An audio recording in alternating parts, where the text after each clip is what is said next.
부처님께서 어느 가을날 제자들과 함께 강가를 거닐고 계셨습니다. 낙엽이 물 위에 떠내려가고 강물은 쉼없이 흘러갔습니다. 그때 한 제자가 눈물을 머금고 부처님께 다가왔습니다. 스승님, 저는 평생 사람들에게 잘해왔습니다. 누가 도움을 청하면 제 일을 미루고라도 달려갔고, 누가 어려워하면 제 것을 나누어 주었습니다. 그런데 이상합니다. 제가 베풀수록 사람들은 저를 더 가볍게 여기고, 심지어 제가 당연히 해야 할 일인 양대합니다. 제 마음은 점점 공허해지고 삶의 복도 사라지는 것 같습니다. 제가 무엇을 잘못한 걸까요? 부처님께서는 강물을 바라보시며 조용히 말씀하셨습니다. 저 강물을 보아라. 물은 끊임없이 흐른다. 하지만 한 곳에만 머물러 고이게 되면 어떻게 되겠느냐? 제자가 대답했습니다. 썩게 됩니다, 스승님. 그렇다. 호의도 마찬가지다. 흐름이 있어야 생명력이 있다. 한쪽으로만 흐르고 돌아오지 않는 호의는 결국 너를 고갈시키고 복을 앗아간다. 부처님께서 근처의 큰 나무 아래로 자리를 옮기시며 제자들을 불러 모으셨습니다. 오늘 내가 너희에게 중요한 가르침을 주겠다. 많은 이들이 선행을 베풀며 복을 짓는다고 생각하지만 실은 그 선행이 오히려 복을 잃게 만드는 경우가 있다. 이것을 모르는 이들이 참으로 많다. 제자들이 조용히 자리를 잡고 앉자 부처님께서 말씀을 시작하셨습니다. 첫째, 경계 없는 친절은 복을 소진시킨다. 부처님께서 땅에 선을 하나 그으시며 말씀하셨습니다. 모든 것에는 경계가 있다. 강에는 강둑이 있고 하늘에는 지평선이 있으며 낮에는 밤이 있다. 이 경계가 있기에 각각이 제 모습을 유지할 수 있다. 그런데 사람들은 호의에는 경계가 없어야 한다고 생각한다. 한 제자가 물었습니다. 스승님, 무한한 자비가 부처의 마음 아니겠습니까? 부처님께서 고개를 끄덕이셨습니다. 자비는 무한하되 그것을 베푸는 방식에는 지혜가 필요하다. 경계 없는 친절은 상대방을 나약하게 만들고 너 자신을 고갈시킨다. 한 마을에 매우 친절한 여인이 있었습니다. 그녀는 누구든 도움을 청하면 거절하지 못했습니다. 이웃이 쌀을 빌리러 오면 자신의 마지막 쌀까지 내주었고, 누군가 돈이 필요하다 하면 자신의 저축까지 털어주었습니다. 처음에는 모두가 그녀에게 감사했습니다. 하지만 시간이 지나자 사람들의 태도가 달라졌습니다. 이웃들은 점점 더 큰 것을 요구했고, 그녀가 줄 수 없다고 하면 오히려 화를 냈습니다. 어떻게 예전엔 주더니 이제는 안 준다는 거냐고 그녀를 원망했습니다. 그녀는 자신이 베푼 선의가 독이 되어 돌아오는 것을 보며 깊은 절망에 빠졌습니다. 결국 그녀는 모든 것을 잃고 아무도 그녀를 돕지 않았습니다. 부처님께서 말씀을 이으셨습니다. 이 여인의 문제는 무엇이었겠느냐? 제자들이 저마다 생각에 잠겼습니다. 부처님께서 답하셨습니다. 그녀는 경계를 세우지 못했다. 줄 수 있는 만큼만 주고 자신을 지킬 선을 그어야 했다. 하지만 그녀는 모든 것을 다 주었고 결국 자신의 복까지 다 소진해버렸다. 복이란 우물과 같다. 적당히 퍼내면 다시 차오르지만 바닥까지 퍼내면 마르고 만다. 너희는 타인을 도우되 자신의 우물이 마르지 않도록 지혜롭게 경계를 세워야 한다. 한 제자가 조심스럽게 물었습니다. 스승님, 그럼 어디까지 주어야 하는지 어떻게 알 수 있습니까? 부처님께서 대답하셨습니다. 네 마음을 들여다보아라. 줄 때 기쁨이 드는가 아니면 의무감이 드는가? 만약 의무감이나 두려움으로 준다면 그것은 이미 경계를 넘은 것이다. 진정한 베풀문 기쁨에서 나온다. 그 기쁨이 사라졌다면 멈춰야 할 때다. 둘째, 감사를 모르는 자에게 계속 주는 것은 복을 버리는 일이다. 부처님께서 하늘을 올려다보시며 말씀하셨습니다. 해는 매일 뜨고 비는 때를 따라 내린다. 자연은 끊임없이 베푼다. 그런데 그 베풀물 당연하게 여기는 자가 있다면 그는 자연의 은혜를 깨닫지 못하는 자다. 사람도 마찬가지다. 네가 아무리 베풀어도 그것을 당연하게 여기는 자가 있다면 그 베풀문 복이 되지 못한다. 한 부자가 있었습니다. 그는 가난한 친척 하나를 불쌍히 여겨 매달 돈을 주었습니다. 처음에는 그 친척이 눈물을 흘리며 감사했습니다. 하지만 1년이 지나자 감사의 말은 사라지고 당연하다는 듯이 돈을 받았습니다. 2년이 지나자 주는 돈이 적다며 불평했습니다. 3년이 지나자 부자가 어느 달 사정이 어려워 돈을 주지 못하자 그 친척은 부자를 원망하고 다른 친척들에게 부자의 인색함을 험담했습니다. 부자는 깨달았습니다. 자신이 베푼 선의가 오히려 독이 되었다는 것을. 부처님께서 말씀하셨습니다. 이 부자는 좋은 일을 했지만 잘못된 대상에게 했다. 감사할 줄 모르는 자에게 계속 주는 것은 그를 더욱 탐욕스럽게 만들 뿐이다. 그리고 너의 복은 그 탐욕 속으로 사라진다. 복은 감사하는 마음이 있는 곳에 머문다. 감사가 없는 곳에 베푼 것은 복이 아니라 업이 된다. 한 제자가 물었습니다.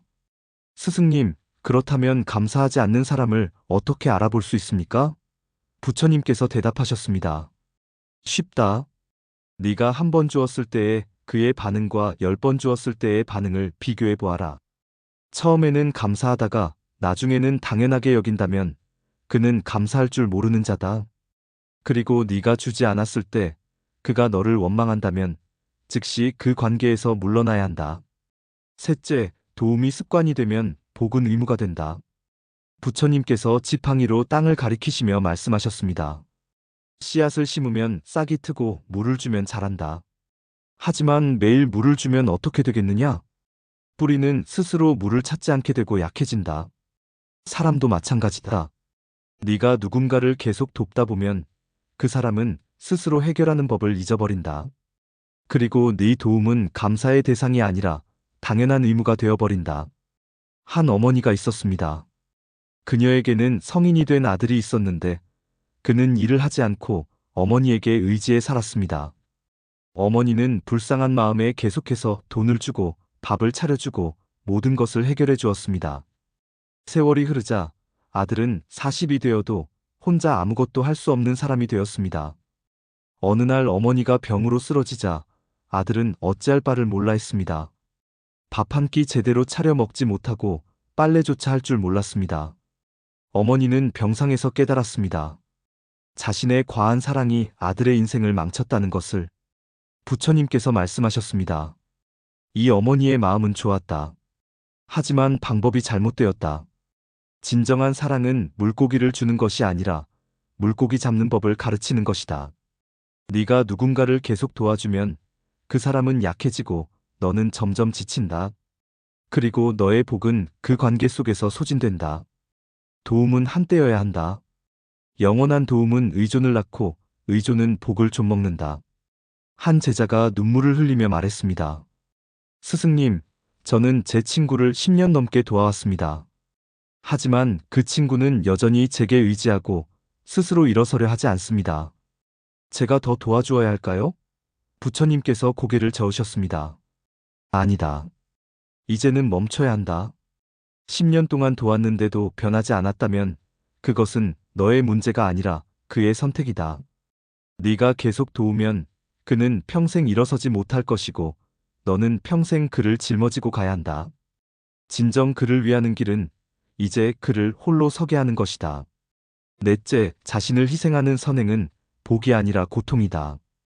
부처님께서 제자들을 돌아보시며 물으셨습니다. 너희는 촛불을 알지? 촛불은 자신을 태워 빛을 낸다. 아름다운 일이다. 그런데 만약 그 촛불이 바람 부는 곳에 놓여 있다면 어떻게 되겠느냐? 금방 꺼지고 만다. 제자들이 고개를 끄덕였습니다. 부처님께서 말씀을 이으셨습니다. 많은 이들이 자신을 촛불처럼 태우며 남을 돕는다. 고귀한 일이다. 하지만 자신을 보호하지 않으면 그 촛불은 금방 꺼지고 만다. 꺼진 촛불은 더 이상 빛을 낼 수 없다. 그러니 남을 돕되 자신을 먼저 지켜야 한다. 한 의사가 있었습니다. 그는 가난한 마을에서 무료로 환자들을 치료했습니다. 밤낮 없이 일했고 자신의 건강은 돌보지 않았습니다. 몇 년 후 그는 과로로 쓰러졌습니다. 병상에 누워 더 이상 환자를 볼 수 없게 되었습니다. 마을 사람들은 슬퍼했지만 그를 대신할 의사는 없었습니다. 의사는 깨달았습니다. 자신을 돌보지 않은 것이 결국 더 많은 사람을 돕지 못하게 만들었다는 것을. 부처님께서 말씀하셨습니다. 이 의사의 마음은 훌륭했다. 하지만 방법이 잘못되었다. 자신을 먼저 건강하게 유지했다면 평생 사람들을 도울 수 있었을 것이다. 하지만 자신을 희생하여 결국 아무도 돕지 못하게 되었다. 복은 건강한 자에게 머문다. 자신을 소진하면 복도 함께 소진된다. 남을 돕되 자신을 먼저 챙겨라. 그것이 지혜로운 자비다. 한 제자가 물었습니다. 스승님, 그렇다면 얼마나 자신을 챙겨야 합니까? 부처님께서 대답하셨습니다. 네 몸과 마음이 편안한지 물어보아라. 지치고 괴롭다면 그것은 과하다는 신호다. 쉬어야 한다. 건강하고 기쁘다면 계속할 수 있다. 네 몸과 마음이 너에게 말한다. 귀 기울여라. 다섯째, 인정받으려는 선행은 복을 만들지 못한다.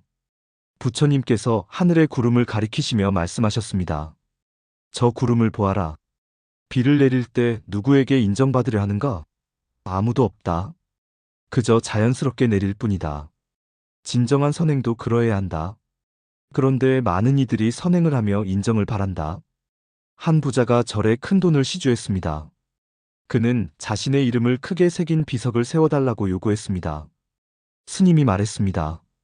시주는 감사하나 이름을 새기는 것은 공덕을 해칩니다. 부자는 화를 내며 말했습니다. 내가 이렇게 큰 돈을 냈는데 내 이름도 새기지 못한단 말이오? 스님은 조용히 말했습니다. 당신이 진정 공덕을 쌓고 싶다면 이름을 지우십시오. 이름을 새기는 순간 그것은 공덕이 아니라 자랑이 됩니다. 부처님께서 말씀하셨습니다. 선행을 하고 인정받으려 한다면 그것은 진정한 선행이 아니다. 그것은 거래다. 나는 이만큼 했으니 너는 나를 인정해달라는 거래. 복은 거래에서 생기지 않는다.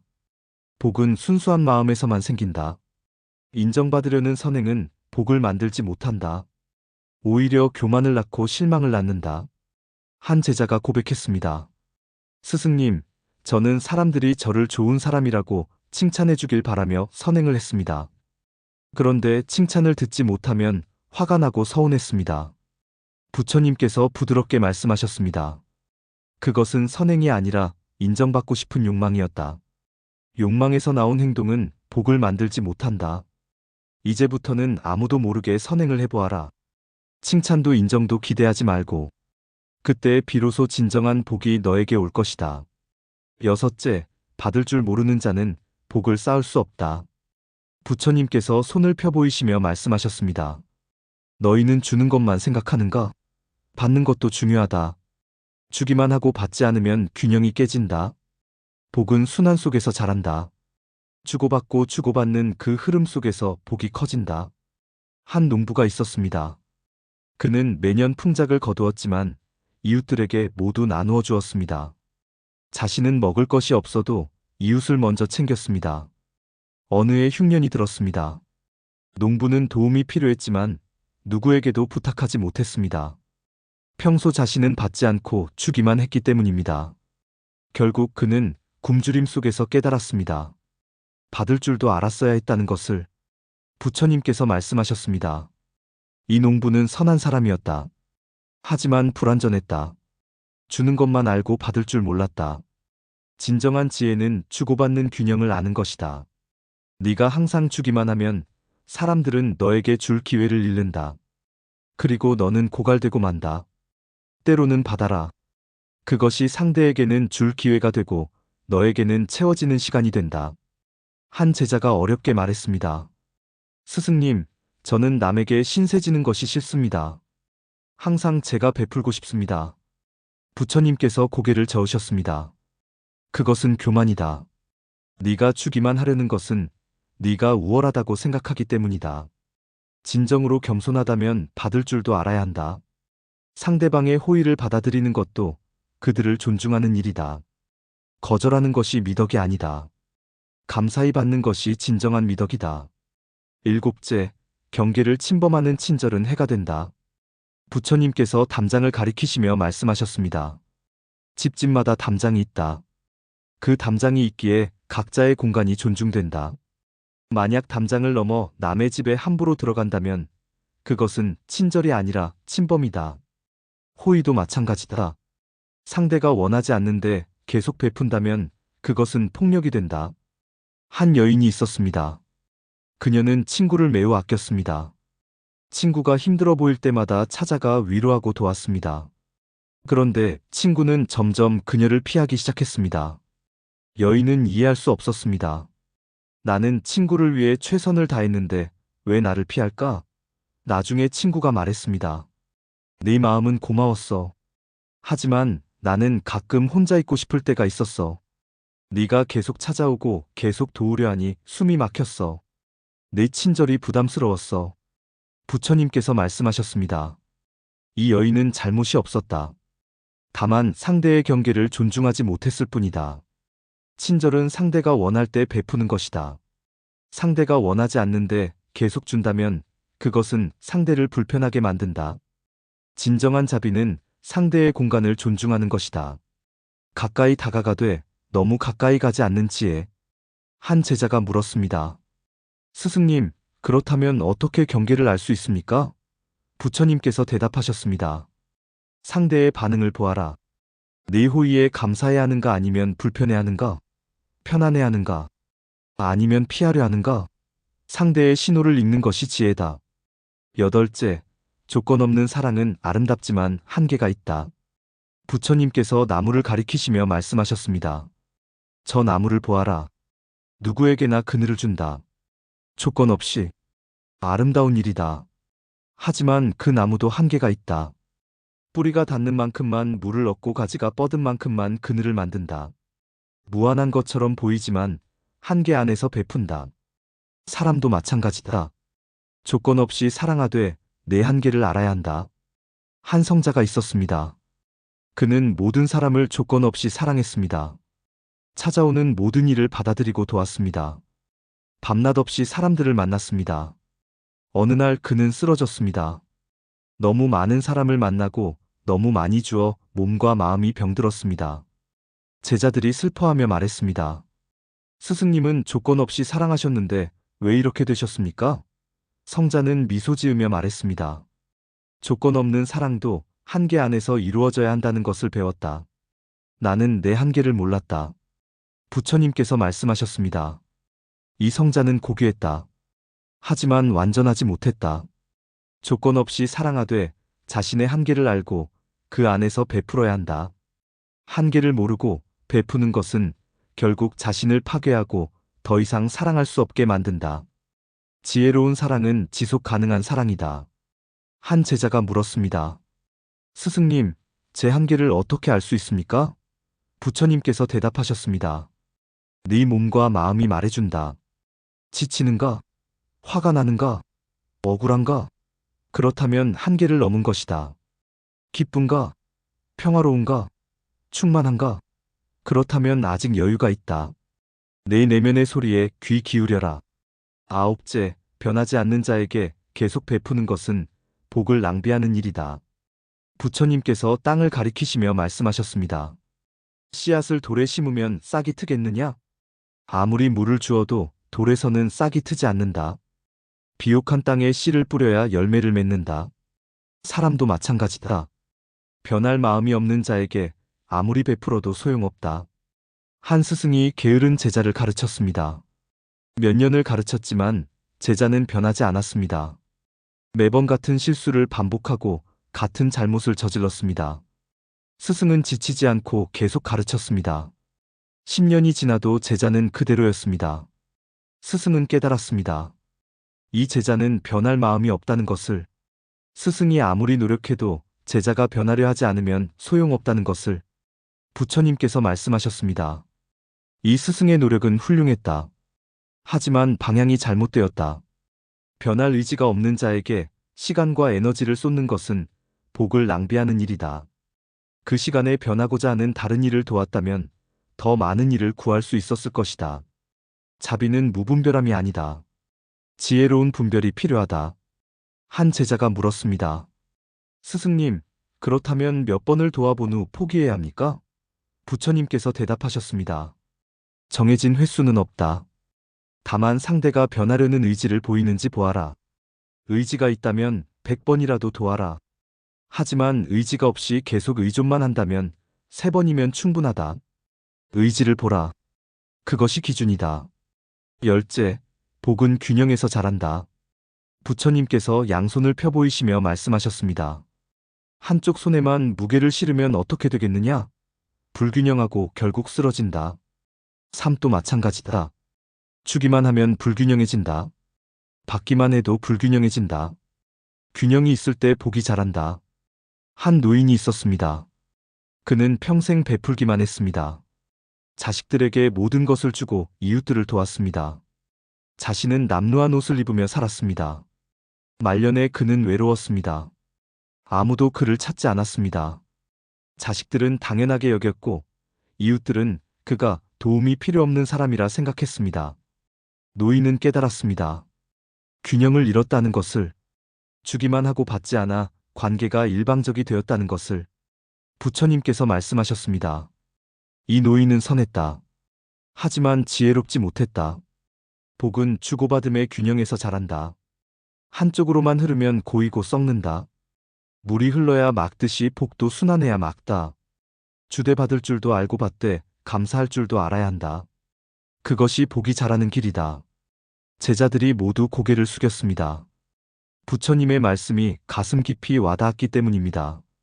부처님께서 제자들을 둘러보시며 마지막 말씀을 하셨습니다. 너희에게 10가지를 말해주었다. 이것을 기억하라. 첫째, 경계 없는 친절은 복을 소진시킨다. 둘째, 감사를 모르는 자에게 계속 주는 것은 복을 버리는 일이다. 셋째, 도움이 습관이 되면 복은 의무가 된다. 넷째, 자신을 희생하는 선행은 복이 아니라 고통이다. 다섯째, 인정받으려는 선행은 복을 만들지 못한다. 여섯째, 받을 줄 모르는 자는 복을 쌓을 수 없다. 일곱째, 경계를 침범하는 친절은 해가 된다. 여덟째, 조건 없는 사랑도 한계 안에서 이루어져야 한다. 아홉째, 변하지 않는 자에게 계속 베푸는 것은 복을 낭비하는 일이다. 열째, 복은 균형에서 자란다. 이 10가지를 마음에 새기고 실천하라. 그러면 너희의 복은 새어나가지 않고 점점 커질 것이다. 한 제자가 눈물을 흘리며 말했습니다. 스승님, 이제야 깨달았습니다. 제가 왜 베풀수록 공허했는지, 제가 왜 지치고 힘들었는지, 잘못된 방식으로 베풀고 있었습니다. 부처님께서 제자의 어깨에 손을 얹으시며 말씀하셨습니다. 깨달았다면 그것으로 충분하다. 이제부터 지혜롭게 베풀어라. 자신을 먼저 돌보고 경계를 세우고 감사하는 자에게 주어라.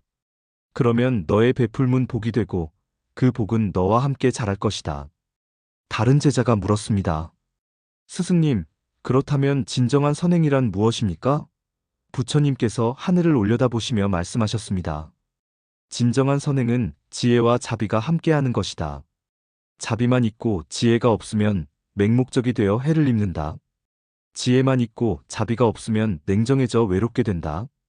둘이 균형을 이룰 때 진정한 선행이 이루어진다. 주되 분별하고 돕되 경계를 세우고 베풀되 자신을 지켜라. 그것이 지혜로운 자비다. 그것이 복을 쌓는 길이다. 제자들은 그날 큰 깨달음을 얻었습니다. 선행이 단순히 많이 주는 것이 아니라는 것을, 지혜롭게 주는 것이라는 것을. 부처님께서 일어서시며 마지막으로 말씀하셨습니다. 오늘 이야기를 듣고 너희 마음속을 들여다보아라. 혹시 너무 많이 주어 지친 관계는 없는가? 감사하지 않는 자에게 계속 베푸는 관계는 없는가? 자신을 소진하며 남을 돕고 있지는 않은가? 만약 그렇다면 이제는 바꿀 때다. 경계를 세우고 자신을 먼저 돌보고 지혜롭게 베풀어라. 그것이 진정으로 자신과 타인을 위하는 길이다. 제자들은 부처님께 깊이 절하며 감사의 마음을 전했습니다. 그리고 각자 자신의 삶을 돌아보며 무엇을 바꿔야 할지 생각했습니다. 며칠 후 처음 질문했던 그 제자가 다시 부처님을 찾아왔습니다. 스승님, 말씀대로 실천했습니다. 감사하지 않던 이웃에게는 거절했고 제 시간을 먼저 챙기기 시작했습니다. 처음에는 죄책감이 들었지만 이상하게도 마음이 가벼워졌습니다. 그리고 진심으로 감사하는 사람들과의 관계는 더 깊어졌습니다. 제 복이 돌아오는 것이 느껴집니다. 부처님께서 미소 지으시며 말씀하셨습니다. 보았느냐? 복은 많이 베풀 때 오는 것이 아니라 지혜롭게 베풀 때 오는 것이다. 네가 이제 진정한 선행의 길을 걷기 시작했다. 계속 그렇게 하여라. 또 다른 제자가 자신의 경험을 나누었습니다. 스승님, 저는 제 친구에게서 거리를 두었습니다. 10년을 도왔지만 변하지 않는 친구였습니다. 거리를 둔 후 처음에는 미안했지만 이제는 홀가분합니다. 그리고 그 시간에 정말 도움이 필요한 다른 이를 도울 수 있게 되었습니다. 부처님께서 고개를 끄덕이셨습니다. 그것이 지혜로운 선택이다. 변하지 않는 자에게 매달리는 것은 그 사람에게도 너에게도 도움이 되지 않는다. 때로는 거리를 두는 것이 진정한 자비다. 그래야 그 사람도 스스로 일어설 기회를 갖게 된다. 한 여제자가 말했습니다. 스승님, 저는 이제 도움을 받는 것도 배우고 있습니다. 예전에는 누가 도와주려 하면 괜찮다며 거절했는데 이제는 감사히 받습니다. 그러니 관계가 더 따뜻해졌습니다. 부처님께서 기뻐하시며 말씀하셨습니다. 훌륭하다. 받을 줄 아는 것도 주는 것만큼 중요하다. 네가 받음으로써 상대방도 베푸는 기쁨을 느낄 수 있다. 이것이 진정한 균형이다. 계속 그렇게 하여라. 부처님께서 제자들을 모두 돌아보시며 말씀하셨습니다. 오늘 너희는 중요한 것을 배웠다. 사람에게 너무 잘해주면 복이 떠나는 이유를 알았다. 이제 그것을 세상에 전하라. 많은 이들이 맹목적으로 베풀며 자신을 잃어가고 있다. 그들에게 지혜로운 자비를 가르쳐라. 경계를 세우되 냉정하지 않고 베풀되 소진하지 않는 법을 알려주어라. 그것이 너희가 할 일이다. 제자들은 깊이 절하며 대답했습니다. 명심하겠습니다, 스승님. 지혜로운 자비를 실천하고 전하겠습니다. 부처님께서 마지막으로 말씀하셨습니다. 기억하라. 복은 네가 얼마나 많이 주느냐가 아니라 얼마나 지혜롭게 주느냐에 달려있다. 자신을 먼저 돌보고 감사하는 이에게 주고 경계를 세우고 균형을 유지하라. 그러면 너의 복은 마르지 않고 샘물처럼 계속 솟아날 것이다. 이것이 부처님께서 가르쳐 주신 지혜입니다. 우리는 종종 착하게 살려고 노력하며 모든 것을 베풉니다. 하지만 그것이 오히려 우리의 복을 앗아가고 있다는 것을 깨닫지 못합니다. 이제 우리는 알아야 합니다. 진정한 선행은 무분별한 베풀미 아니라 지혜로운 베풀미라는 것을, 자신을 먼저 돌보는 것이 이기심이 아니라 지속 가능한 자비의 시작이라는 것을, 경계를 세우는 것이 냉정함이 아니라 건강한 관계의 기초라는 것을. 오늘 이 가르침을 읽으신 여러분께 묻습니다. 혹시 너무 많이 주어 지치고 계신가요? 감사하지 않는 이에게 계속 베풀고 계신가요? 자신을 돌보지 않고 남만 챙기고 계신가요? 만약 그렇다면 이제 바꿀 때입니다. 부처님의 가르침대로 지혜로운 자비를 실천하십시오. 경계를 세우고 자신을 먼저 돌보고 감사하는 이에게 베푸십시오. 그러면 여러분의 복은 돌아올 것입니다. 여러분의 마음은 다시 충만해질 것입니다. 여러분의 삶은 균형을 되찾을 것입니다. 더 이상 복을 흘려보내지 마십시오. 지혜롭게 지키고 지혜롭게 베푸십시오. 그것이 진정으로 자신과 타인을 위하는 길입니다. 오늘 이 이야기가 여러분께 도움이 되었기를 바랍니다. 여러분의 경험과 생각을 댓글로 나눠주시면 감사하겠습니다. 이 지혜가 더 많은 분들께 전해질 수 있도록 좋아요와 구독 부탁드립니다. 여러분 모두 복된 삶을 사시기를 기원합니다.